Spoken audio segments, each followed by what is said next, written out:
किश्तों में जी रहे हैं जिंदगी, कोई हिसाब लगाए मुनाफा कितना हुआ है। जी हाँ, किश्तों में जी रहे हैं जिंदगी, कोई हिसाब लगाए मुनाफा कितना हुआ है। नमस्कार, मैं हूँ अर्पिता और आप देख रहे हैं डीडी बिहार का बिहार बिहान का कार्यक्रम और साथ में मैं आपका स्वागत करती हूं खुले दिल के साथ और एक खूबसूरत सुबह के साथ। दर्शकों, शुरुआत में मैंने कहा कि हमारी जो ज़िंदगी है, हम किस तरह से कितने फेज़ में जी रहे हैं, हमें ज़रा गौर करना चाहिए। और कई बार हमें ये भी देखना चाहिए कि जो हम कर रहे हैं वाकई में हमें उससे फ़ायदा हो रहा है, नुकसान हो क्या रहा है हमारे साथ। कहने का मतलब ये है कि दिल से हम जो करना चाहते हैं अपनी ज़िंदगी में, क्या वो हम सच में कर पा रहे हैं या समय बस कट रहा है, यूं ही बीत रहा है। हम दिन की शुरुआत में इसीलिए प्रयास करते हैं आपको सकारात्मक ऊर्जा देने की, एक ऐसे मोटिवेशन थॉट की, ताकि आप समझ पाएं कि ज़िंदगी में हमें करना क्या है, आगे बढ़ना कैसे है, सकारात्मक रहना कैसे, क्या छूट गया है और क्या आपको पाना है। हमारी ये कोशिश लगातार हर सुबह जारी रहती है। अनमोल वचन कई महापुरुषों के हम आपके सामने लेकर आते हैं। आज भी स्वामी विवेकानंद के अनमोल वचनों से, उनके विचारों से चलिए ओतप्रोत होते हैं और अपने आज के दिन को बेहद सकारात्मक बनाते हैं। ब्रह्मांड की सारी शक्तियां पहले से हमारी हैं। वह हम ही हैं जो हमारी आंखों पर हाथ रख लेते हैं और फिर रोते हैं कि कितना अंधकार है। स्वामी विवेकानंद। स्वागत करते हैं डॉक्टर यादवेंद्र यादव जी का। कार्यक्रम बिहार बिहान में आपका बहुत बहुत स्वागत है। सबसे पहले तो आपके माध्यम से हम सभी दर्शकों को नमस्कार करते हैं। जी, आपकी कला के बारे में हमारे पास बहुत सारी अच्छी अच्छी क्लिप्स हैं और आपकी कला बहुत खूबसूरत है, तो क्यों ना एक झलक देखा जाए, अपने दर्शकों को दिखाया जाए।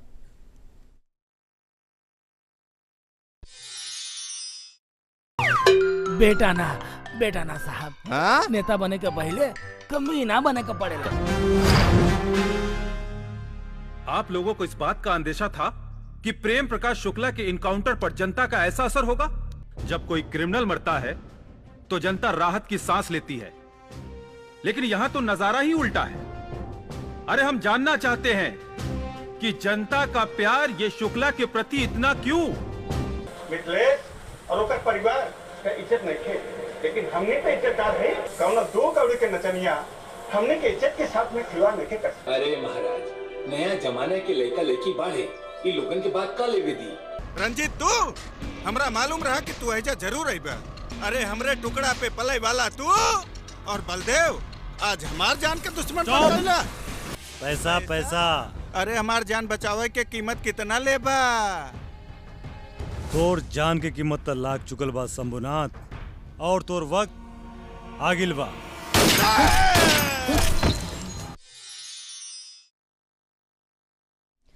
क्या खूब एक्टिंग करते हैं आप यादवेंद्र जी। तो पहला जो मैं आपसे सवाल यही लूँगी कि ये जो एक्टिंग है, ये जो कलाकारी है, चाहे वो रंगमंच हो या फिर फिल्मों की बात हो या टीवी सीरियल्स की बात हो, बात तो एक्टिंग की ही है। तो आपके लिए एक्टिंग है क्या? एक्टिंग मुझे लगता है कि ये एक ऐसा माध्यम है जिसे हम अपने अंदर की खूबियाँ या फिर समाज को एक मैसेज दे सकते हैं। बहुत सारी बातें हैं जो एक्टिंग के माध्यम से दिखाया जा सकता है, तो इसलिए मैंने ये एक्टिंग लाइन चुना और मुझे बड़ा अच्छा लगता है सब काम करने में। बिल्कुल।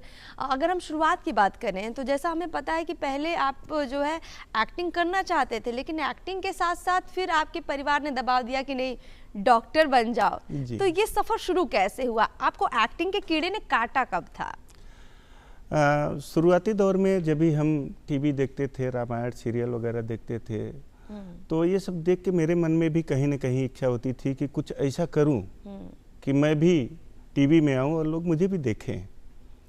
तो ये सब इच्छा लेके जब भी मैं सामने से घर वालों के बीच में प्रकट करना चाहा या लोगों के बीच में कहना चाहा, तो लोग बोले इतना आसान नहीं है, ये सब ख्वाब छोड़ो, ये सब मत करो, और तरह तरह की समस्याएं जो आ रही थी।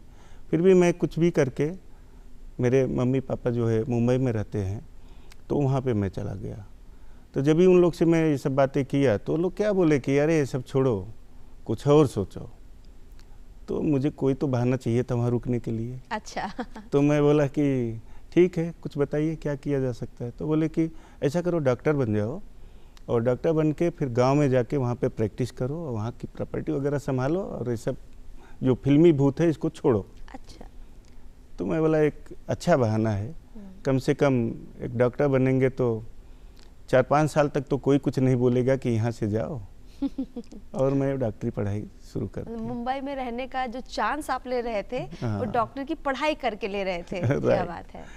तो फिर उसी बीच में अपना थोड़ा स्ट्रगल वगैरह, बीच में लोग से मिलना जुलना ये सब चालू किया। लेकिन सच में इतना आसान नहीं है। कहीं भी जाते थे तो हाँ ठीक है देखेंगे, टच में रहो, ज़्यादा करके तो अक्सर मिलते नहीं थे लोग। ऑफिस में ही ऑफिस वाले बोलते थे कि अरे आप ऐसा करो, टच में रहो, अभी साहब बाहर गए हैं, बाद में आओ, ऐसा ऐसा करके टाल देते थे। तो शुरुआती दौर में मैंने एक खुद की डीवीडी फिल्म बना डाली। अच्छा।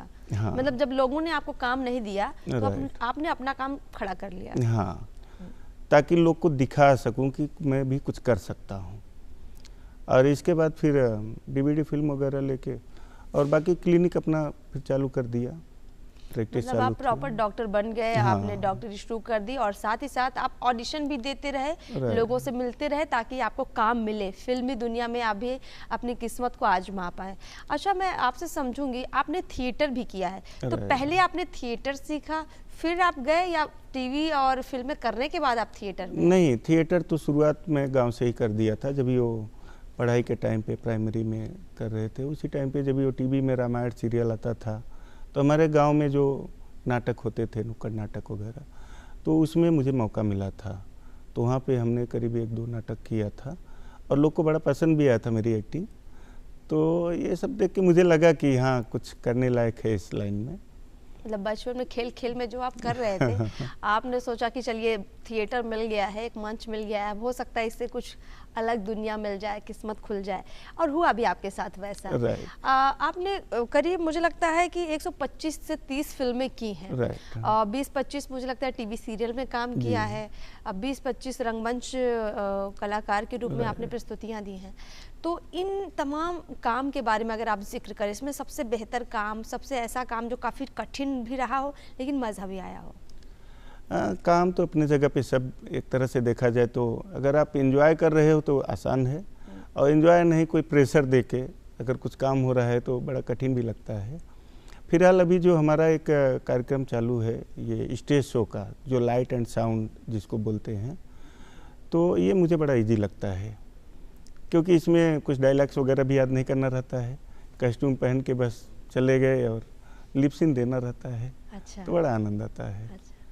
आपने जो काम किया है कुछ सीरियल्स में या टीवी कलाकार के रूप में, हम चाहेंगे आप उनका जिक्र कीजिए क्योंकि हमारे दर्शक समझेंगे कि अलग अलग जब आप कलाकार के रूप में प्रस्तुतियां देते हैं तो कितने चैलेंजेस होते हैं। राइट। अभी शुरुआत में जैसे लाइट एंड साउंड की बात किया मैं, तो पहला मेरा शो था रश्मि रथी, दिनकर जी की रचना है, इसके डायरेक्टर इकलाक खान जी हैं। तो जिसे बताया कि पहले से सब कुछ तो रिकॉर्ड रहता है, बस केवल करना रहता है, और ये कर्ण के जीवन के ऊपर आधारित है। कर्ण बोले तो कितना बड़ा दानी है, कितना बड़ा उसने त्याग किया उनके जीवन पे, तो ये सब करके बड़ा अच्छा लगा था। और उसमें आपने क्या रोल प्ले किया था? उसमें मैं इंद्र भगवान रहता हूँ जो भिक्षुक रूप में आते हैं कर्ण से कवच कुंडल लेने के लिए। तो जब भी वो तो कर्ण को भी पता रहता है कि ये इंद्र आए हैं क्योंकि उनको सूर्य भगवान पहले से बोल दिए रहते हैं। तो उस टाइम पे मेरा कुछ इस टाइप का डायलॉग रहता है कि धन की लेकर भीख नहीं मैं घर भरने आया हूँ, और ना ही नृप को अपना सेवक करने आया हूँ। ये सब मुझको नहीं चाहिए, देव धर्म को बल दे, देना है तो मुझे कृपा कर कवच और कुंडल दे। क्या बात है। तो जब आप इंद्र की भूमिका में थे तो आपने कॉस्ट्यूम भी वैसे कुछ गेटअप में अपने आप को देखा होगा, कैसा लगा था? बहुत बढ़िया लगा। इसके बाद फिर तो मुकुट वगैरह उतार के फिर वो जोगिया रूप में आ जाते हैं। तो एक अलग ही अनुभव, बड़ा अच्छा लगा। अच्छा, फिल्मों में कौन कौन से रोल थे जो आपको बेहद पसंद थे? रोल तो लगभग सब अपने जगह ठीक हैं। कभी इंस्पेक्टर का हो गया तो कभी जैसे अभी मुख्यमंत्री का देखा आपने रंगदारी टैक्स फिल्म में, और गदर में बाप का रोल था। तो ऐसे करके सब चाचा, बाप, काका, मुखिया, मुख्यमंत्री, कमिश्नर, ये सब रोल मिलते रहता है। तो बड़ा अच्छा लगता है सब करके भी, देख के भी। कुछ रोल में आपको हंसना हंसाना भी पड़ता है, कुछ व्यंग के रोल भी आपने किए हैं। जी हाँ।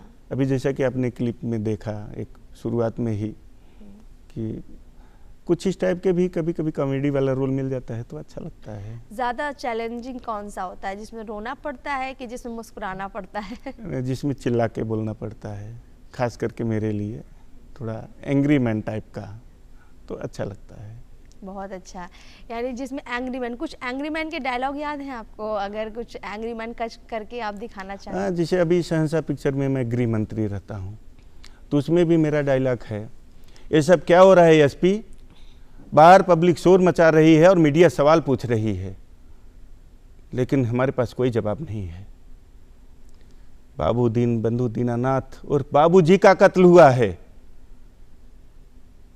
इसके पहले कि कुछ हो जाए, कुछ करो एसपी, कुछ करो, इस टाइप का था। क्या बात है, हमने तो पल में ही सीधे ही माहौल ही बदल दिया, सिनारियो बदल दिया। अच्छा, ये एक्टिंग करते करते मेरे मन में ख्याल आया कि जब आप तो खड़े हैं कैमरे के सामने, लेकिन आसपास आपको पता है कि आपकी टीम के लोग हैं, एक प्रेशर भी है, एक दबाव भी है। तो शुरुआत से ही मैं बात करती हूँ अब इस प्रेशर की। एक्टिंग में एक्चुअली कितना संघर्ष होता है? शुरुआत जब कोई एक एक्टर करता है तो उसको क्या क्या फेस करना पड़ता है? अब यादवेंद्र जी, हम चाहेंगे आप हमारे दर्शकों को समझाइए। जब पहली बार आप मुंबई में काम की शुरुआत करते हैं, पहली एक्टिंग का आपको मौका मिलता है, आप सेट पर जाते हैं, क्या वो अनुभव था आपका? पहली बार जब मैंने कैमरे का सामना किया तो जैसा कि बताया कि मैं खुद की डीवीडी फिल्म बना दिया था, तो टाइम पे as a writer, producer, actor मैं ही था, तो कुछ प्रेशर इतना नहीं था। तो उस हिसाब से मुझे थोड़ा इजी लगा कि हाँ चलो ठीक है, कर लिया जाएगा, कर लिया जा सकता है।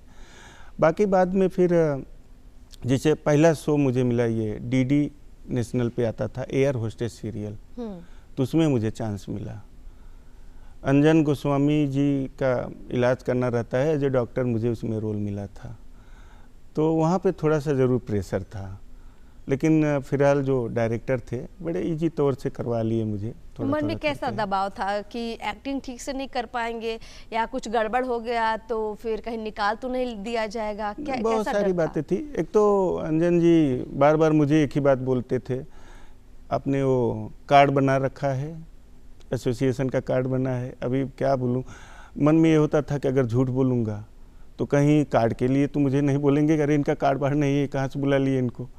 लेकिन ऐसा कुछ नहीं हुआ और अच्छे से वो सीन निकल गया और काफ़ी लोग पसंद भी किए वो टाइम पे। जब आप लोग प्रस्तुति देते हैं तो डायलॉग लिखे होते हैं, आपको उस वक्त एट ए टाइम मिलता है या पहले से सारी चीज़ें आपको दे दी जाती हैं? नहीं, एट ए टाइम ही मिलता है। अच्छा। जैसा कि अभी आपने ये मुख्यमंत्री का देखा मेरा रंगदारी टैक्स, इसमें ये लोग ने पहले से प्लान किया था कि डॉक्टर के लिए, डॉक्टर यादव जो आएंगे यादवेंद्र, तो इनको यही रोल करवाएंगे हम मुख्यमंत्री का। लेकिन उस टाइम पे फिर पता नहीं क्यों क्या ध्यान नहीं दिया वो लोग ने, टीम के लोग। और सुबह सुबह जब भी हम उठे तो स्टील वाला बोला कि शूट चालू है, अभी आप लोग इधर बैठे हो, चलो थोड़ा उधर देखते हैं। मैं गया तो वहाँ पे जो डायरेक्टर पराग पाटिल जी, वो खुद ही कस्ट्यूम पहन के बैठे थे मुख्यमंत्री का। तो मुझे देखते ही बोलते हैं कि अरे ये इनको तो इसीलिए बुलाया गया है और ये रोल मैं क्यों? तो अपने एडी से बोले कि तुरंत सर को कस्ट्यूम दो, चेंज करो, और ये इतना बड़ा स्क्रिप्ट दे दिए पढ़ने के लिए। अरे मैं बोला इतना बड़ा प्रेशर, एक तो पहली बार इतना बड़ा रोल, इतना अच्छा, लेकिन सब मिला के बड़ा अच्छे से होते गया, बड़ा अच्छा लगा उस टाइम पे। देखिए, ऐसे मतलब आप अनुभव बता रहे हैं, सुनने में थोड़ा सा आश्चर्यजनक लग सकता है, लेकिन यही सच है कि आप करने कुछ और जाते हैं, मिल कुछ और जाता है, फिर करना कुछ और पड़ता है। ऐसा होता है एक्टिंग की दुनिया में, अक्सर ऐसा होता है। तो फिल्मों की बात कर लेते हैं। जैसे ये तो आपने अभी टीवी सीरियल का जिक्र किया, सुनते हैं कि फिल्मों के सेट बड़े बड़े होते हैं और वहाँ जो है कलाकार हो या फिर आपकी टीम के लोग हो, सब थोड़े हाई फाई होते हैं। कहने का मतलब अगर कोई गाँव का छोरा गया है तो उसको थोड़ा सा झिझक होगी होगी, Right. आपको हुई थी? नहीं, मुझे नहीं हुई थी, क्योंकि वो कहावत है ना कि अब इतना जो त्याग तपस्या करके जो यहाँ तक पहुँचा है, तो मैं समझता हूँ उसको झिझक का इतना कुछ हो नहीं। ये बात को लेके जो डायरेक्टर रवि भूषण जी हैं, वो कहीं ना कहीं उनके मन में था कि सामने रवि किशन रहेंगे तो मैं उनके सामने कर पाऊँगा कि नहीं कर पाऊँगा, ये वो बाद में मुझे बताए अपना, लेकिन फिलहाल मुझे कास्ट कर लिए, रोल दिए। और जब भी मैं रोल किया हो तो कसम तिरंगा की पिक्चर का नाम है, और बाद में रवि किशन खुद रवि भूषण जी से बोले कि बहुत अच्छा करते हैं डॉक्टर यादव, वो काम अच्छा कर रहे हैं। तो कहीं ना कहीं ये सब सुन के अच्छा लगता है कि हाँ, कोई तो तारीफ कर रहा है, वो भी बड़े लेवल पे। और आप जानेंगे कि टीवी सीरियल के बाद जब इन्होंने फिल्मों में कदम रखा तो वहाँ पर इन्होंने क्या कुछ महसूस किया। फिल्मों में जब आपने एक्टिंग की शुरुआत की और उस दौरान कई फिल्में आपने की हैं, तो सबसे चैलेंजिंग सिचुएशन कैसे होती है और आपने कैसे उसको फेस किया? जी, बताना चाहूँगा कि चैलेंजिंग रोल जैसे अपन कभी सोचते नहीं ना कि मुझे ये भी करना है, तो कभी कभी ऐसा भी करने को मिल जाता है। जैसे कि अभी एक पिक्चर हमारी है गदर। गदर में कुछ ऐसा हुआ कि यहाँ से तो मुझे एक हंचमैन के रूप में भेजा गया था कि आप एक रोल ले जाके छोटा मोटा कर लो, लेकिन जब मैं वहाँ पे गया तो रमाकांत प्रसाद जी उसके डायरेक्टर जब मेरी पर्सनालिटी देखे, मेरा बात व्यवहार देखे, काम देखे, तो उन्होंने बोला कि सर ये छोटा मोटा रोल आपके लिए नहीं है, आप ये बड़ा रोल कीजिए। अच्छा, रोल ही बदल दिया? रोल ही चेंज कर दिया। और रोल ऐसा था कि जैसे पाकिस्तानी में रहता हूँ, हीरोइन के बाप का रोल, और वो बड़ा चैलेंजिंग इसलिए लगा। एक तो क्या है, लास्ट में मैं अटैक आता है, मर जाता हूँ, और मरने के बाद जो जिसमें वो डेड बॉडी वगैरह लेके जाते हैं, तो उसमें मुझे लेके जाया गया और ले जाके वो कब्रिस्तान में वहाँ पे रख दिए, लिटा दिए। अब वो सचमुच के कीड़े मुझे काटने लगे। अरे वाह! हाँ, उनको लगा कि कोई आ गया है। अच्छा। तो मैं कैमरा दादा से बोला कि सर कीड़े काट रहे हैं। अरे सर हिलो मत, नहीं तो टाइम लगेगा। अब मैं एक तो दाढ़ी वाड़ी लगाया था, इस सब कस्टूम में पूरा, और धूप ये हो करके बड़ा इरिटेशन सा हो रहा था, लेकिन अब मरता न क्या करता, क्योंकि अगर ज़्यादा कुछ एटीट्यूड ये वो वाली बात है तो भी सामने वाले को लगेगा कि अरे इनको नेक्स्ट टाइम थोड़ा ध्यान रखना। तो सब मिला के वो सब बड़ा चैलेंजिंग लगा मुझे। और जैसे तैसे करके वो सीन कंप्लीट बोले तो काफ़ी टाइम के बाद तो होने वाला ही था कि किसी ने बोला कि अभी लाइए सर को और यहाँ का सीन फिल्माया जाएगा, कब्रिस्तान जो कब्र के अंदर का। तो किसी ने क्या बोला कि अरे सर तो इतने लंबे हैं और ये जो गड्ढा खोदा गया है तो छोटा है। अरे मैं बोला अब आसमान से अटका खजूर में लटका वाली बात हो गई। इतना सब होने के बाद फिर से मुझे जो है अभी ये झेलना है, तो सब मिला के थोड़ा कहीं ना कहीं मैं भड़ास निकाला। मैं बोला यार थिएटर में कोई इंची टेप थोड़ी ना लेके बैठा रहेगा कि ये यही है कि कुछ कोई और है। सही तो फिर वो बोलते हैं कि सर फिर क्या किया जाए और कौन अभी छोटा मिलेगा। तब तक पता नहीं कहाँ से भीड़ भाड़ में जो इतने सब इकट्ठा हुए थे देखने के लिए, एक लड़का आया और वो बेचारा एग्री हो गया और उसको फिर लपेट लपाट के वो सीन कंप्लीट किए। और इसके पहले कि मैं उसको धन्यवाद बोलूं फिर भीड़ भाड़ में गायब भी हो गया सब मिला के। लेकिन ये बड़ा मुझे चैलेंजिंग रोल था और काफ़ी लोग पसंद भी किया, बहुत अच्छा लगा और पिक्चर भी काफ़ी हिट गई थी उस टाइम पे। बिल्कुल। आपने अभी एक गदर फिल्म जो आपने उसमें एक रोल किया था, कीड़े काट रहे थे आपको और आप लेटे हुए थे। देखिए यही होता है कि एक्टिंग जब आपका कैमरा ऑन है और जब आपको वो किरदार निभाना है तो आप चीज़ें बदल नहीं सकते, आपको उसको फेस करना पड़ता है। बिल्कुल।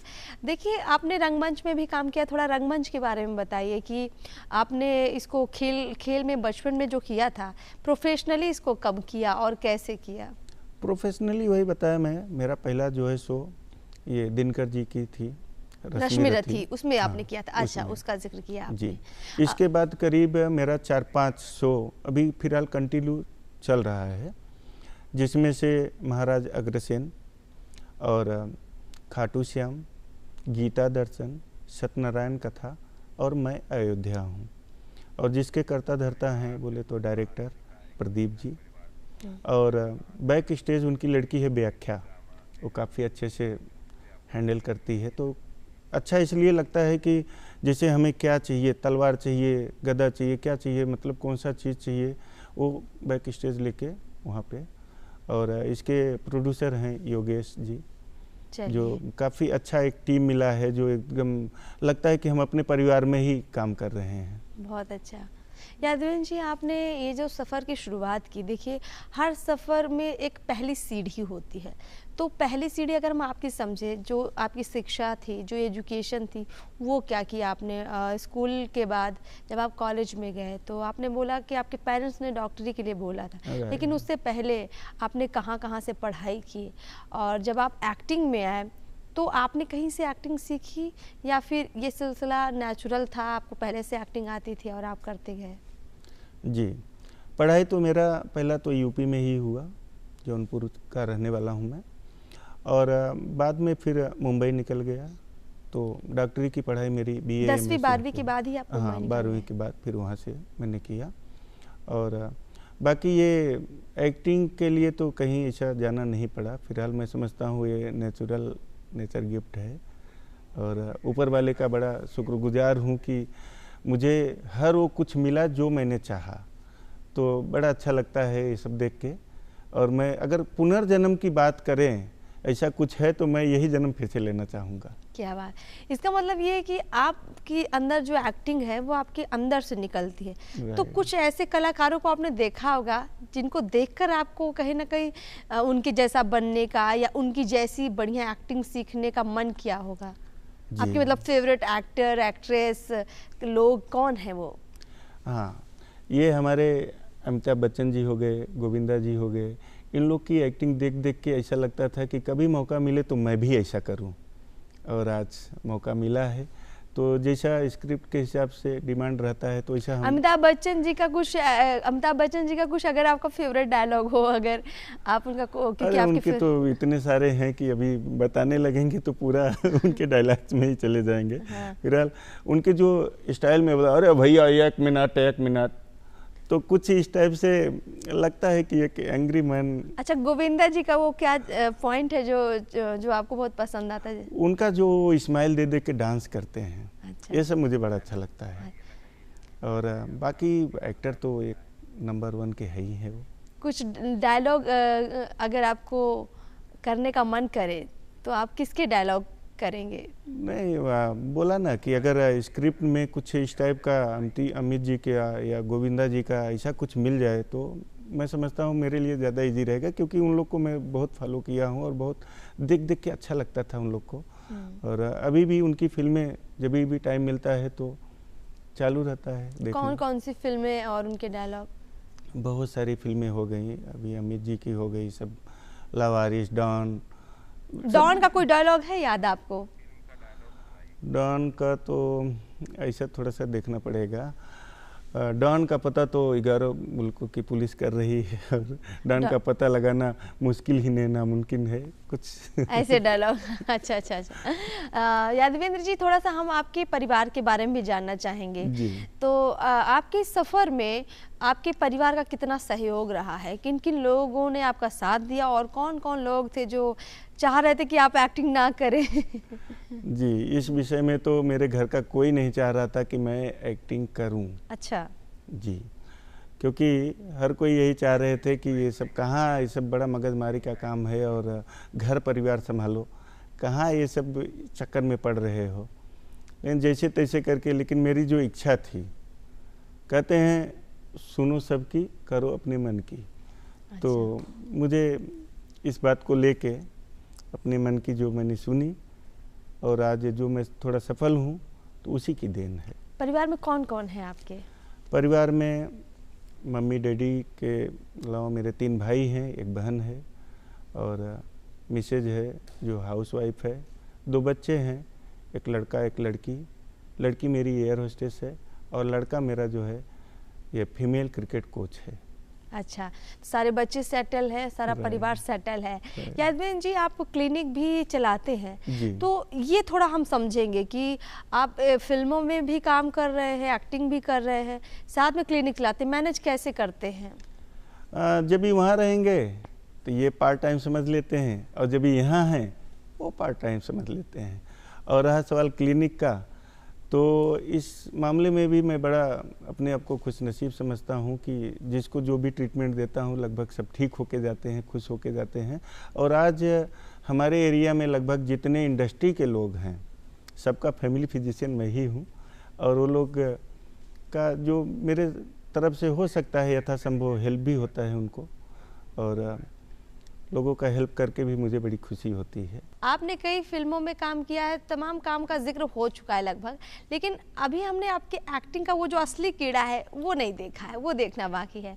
तो कुछ डायलॉग या फिर यूँ कहें कि एट ए टाइम जब आपको कुछ मिलता है करने के लिए तो आप कैसे करते हैं परफॉर्म, कुछ करके दिखाएंगे? जी ज़रूर करना चाहूँगा। जैसे फॉर एग्जांपल अभी बोला जाए कोई एक डायलॉग, उसको कई अंदाज में बोला जा सकता है। जैसे ये मुँह और मसूर की दाल, ये मुआ मुँह और मसूर की दाल, ये मुआ मुँह और मसूर की दाल, ये मुआ मुँह और मसूर की दाल। मतलब एक ही डायलॉग को तरह तरह का, तो सिचुएशन डिपेंड करता है कि किस टाइप का डायलॉग हमें बोलना चाहिए। मतलब कब हंसी खुशी का माहौल है तो हाँ, उसके अनुसार, दुख है तो उसके कि अनुसार, खींचना है कि बढ़ाना है, कि क्या उनकी तारीफ में बोलना है, कि ऑर्डर देना है, बहुत सारी बातें होती हैं। तो सिचुएशन के हिसाब से बिल्कुल किया जा सकता है। यादवेंद्र जी, आप अलग अलग जगह जाते रहते हैं जी। क्योंकि एक्टिंग के लिए मतलब आपको बुलाते भी लोग होंगे अलग अलग जगहों से, जी। तो अभी तक कहाँ कहाँ आपको काम करने का मौका मिला है? मतलब मुंबई से बाहर आप कहाँ कहाँ गए हैं? जी, मैं समझता हूँ लगभग शायद कुछ ही ऐसा जगह रह गया इंडिया में जहाँ नहीं गया रहूँ, और इसलिए भी मुझे इस लाइन में बहुत अच्छा लगता है कि इसी बहाने मुझे थोड़ा घूमने को मिलता है, आने जाने को मिलता है। अभी जल्द में ही मैं दुबई तक जाके आया, बैंकॉक जाके आया। वहाँ की जो मेरी शूटिंग हुई थी वो पिक्चर का नाम है पंख, जो बहुत जल्दी आपके सामने आएगी, थिएटर में देखने को मिलेगी। उसमें मैं विलन रहता हूँ, एक दुबई का एजेंट का रोल किया हूँ। जो इंडिया से दुबई में जाते हैं लोग तो उनको क्या क्या फेस करना पड़ता है, क्या क्या तकलीफ़ें उठानी पड़ती है, वो सब उसमें दिखाया गया है। मैं उनका वीज़ा पासपोर्ट वगैरह रख लेता हूँ और कुछ भी करने के लिए बोलता हूँ और वो लोग करते हैं।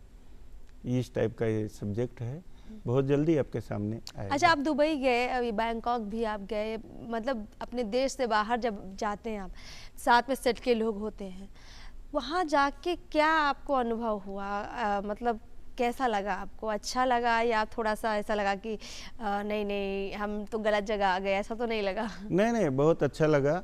जैसे शुरुआती दौर में क्या होता है कि हम अपने जिला जवार से निकल के मुंबई के लिए जाते हैं तो कैसा कैसा सोचते हैं कि मुंबई कैसा रहेगा, वहाँ जाके क्या देखने को मिलेगा, क्या है क्या नहीं है। और वही बात अभी जो है विदेशों के लिए हो गई है। अभी मुंबई तो ऐसा लगता है कि जैसे अपने जिला जवार है, तो ऐसे विदेश में जाते हैं तो लगता है कि अलग अलग अनुभव देखने को मिलता है। बहुत कुछ जो है, जैसे वहाँ पे नयापन, वहाँ का कुछ खाद्य सामग्री क्या है, लेकिन वहाँ पे जो कभी अपने लोग मिलते हैं तो एक बड़ा ही अपनापन लगता है, बड़ा ही अच्छा लगता है। बिल्कुल, आपने हर अनुभव को साझा किया है। तमाम युवा जो एक्टिंग की दुनिया में आना चाहते हैं, आप उनको अपने अनुभव से क्या बताना चाहेंगे? एक्टिंग सीखने के लिए उनको क्या क्या करना चाहिए? जी, सबसे पहले तो उनको अपने ऊपर पूरा भरोसा करना चाहिए, और मेरा मानना है कि पंक्चुअलिटी वगैरह ये सब बहुत ज़रूरी है। और दूसरा, आप फिल्म लाइन हो या कोई भी लाइन होने दो, कोई भी काम करने के पहले कम से कम 100 बार सोचिए। लेकिन एक बार जब ही आपने निर्णय ले लिया कि आपको यही करना है, तो फिर 100 मुसीबत ही क्यों ना आए, फिर आप पीछे मत हटिए, ज़रूर सफल होंगे, ये मेरा मानना है। एक्टर बाय बर्थ होता है या बाय क्रिएटर? मतलब कि आप सीख रहे हैं, आप किसी स्कूल में जा रहे हैं, उसके द्वारा आपको सिखाया जाता है, आप क्या मानते हैं? मेरा मानना है कि बाय बर्थ ही होता है। सबके अंदर कोई न कोई खूबी है ही है, सब बस केवल वो दिखाने की ज़रूरत है, और दिखता वही है जो बिकता है। बिल्कुल। अब वक्त हो गया है हमारे दर्शकों से विदा लेने का, लेकिन उससे पहले अगर आप कोई ऐसा संदेश जो अपने तमाम दर्शकों को, अपने चाहने वालों को देना चाहें हमारे कार्यक्रम के जरिए। जी, यही कहना चाहूँगा कि अपने स्वास्थ्य पे ध्यान दीजिए। स्वास्थ्य सबसे ज़रूरी है। अगर आप स्वस्थ हैं तो आपके पास सब कुछ है, लेकिन अगर आपका शरीर ही काम नहीं कर रहा है तो सब कुछ आपके पास लाखों करोड़ों क्यों न रहे, सब बेकार है। इसलिए सेहत पे ध्यान दीजिए, अच्छे से खाइए पीजिए, मस्त रहिए, और जो चीज़ आप सपना देखना कभी मत छोड़िए। जो चीज़ आप करना चाहते हैं उस पर फोकस कीजिए, और एक लगन से उस पर फोकस करेंगे तो ज़रूर कामयाब होंगे।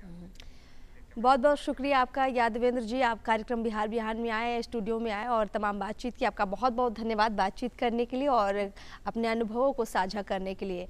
दर्शकों, अब बढ़ते हैं उन झलकियों की तरफ जो आपको बताएंगे कि आप बिहार बिहान के बाद दूरदर्शन पर और क्या कार्यक्रम देख पाएंगे। जी हाँ, आप बिहार बिहान के बाद 9 बजे कार्यक्रम न्यू इंडिया देख पाएंगे, जिसमें तमाम भारत सरकार की योजनाओं के बारे में आपको जानकारी दी जाएगी। इसके बाद 9:30 बजे कार्यक्रम रहेगा माटी की गूंज, जिसमें आप के लिए बहुत सारे जो है गीत संगीत लेकर हमारा बिहार बिहान कार्यक्रम के बाद दूरदर्शन लेकर आया है। 12 बजे आप कार्यक्रम देख पाएंगे खुला आकाश, और इसके बाद 1:30 बजे कार्यक्रम रहेगा खान पान, जिसमें तमाम तरह के व्यंजनों के बारे में, उनको कैसे बनाया जाता है इसके बारे में आपको बताया जाएगा। तो दर्शकों, हमने आपको झलकियाँ बता दी हैं। अब आप हमारा पता नोट कर लीजिए, क्योंकि आप ज़रूर हमें कुछ लिखना चाहेंगे। तो हमारा पता है निदेशक डीडी बिहार, दूरदर्शन केंद्र पटना, फ्रेजर रोड। हमारा पिन है 800001। आप हमें मेल भी कर सकते हैं directorddkpatna@gmail.com पर।